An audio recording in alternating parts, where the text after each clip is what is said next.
Yesterday, I met with assistant GM John Ricco. He told us Yoenis Cespedes' return was unlikely. Today, we asked him why. I think the beginning and ending of it is we feel that Yoenis is going to be, one of these guys who commands a pretty long and expensive contract. And, this is well documented, we just got through a period where we tried to get out from under some of the contracts that we had from the past and create some financial flexibility for ourselves. While we like Yoenis as a player, we feel like at this point in time to go back to that kind of a sizable contract is not something we're looking to do right now. I said it's unlikely. If things change and on either side, there's a chance that we have some dialogue there. But right now, that's the way I would term it. We've heard plenty of names attached to you as potential guys that you could look to sign here for the outfield. Parra, Venable, Denard Span. Are those really the names that you're keeping an eye on, or are there certain guys that we may not be looking at that you are?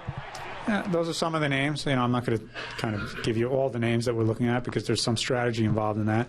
But as I mentioned yesterday, we're looking for guys who can help give us more versatility and depth. And while we certainly like the outfielders we have right now, if we can give Terry the ability to mix and match a little bit more, I think we're a better team for it.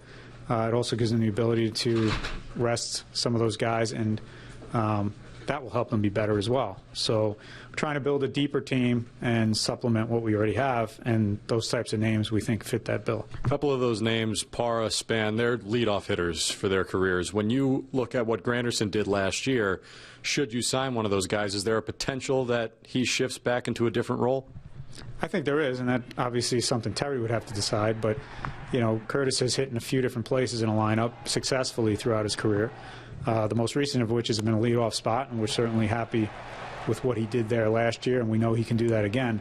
But if we acquired somebody who could also lead off, whether or not Terry decided to drop him down in the order, he has power. He has hit in the middle of the order in the past, and we think he could do that too. That's part of the value of that Curtis brings to the table. If nothing materializes, are you comfortable with Juan Lagares as the everyday center fielder next year?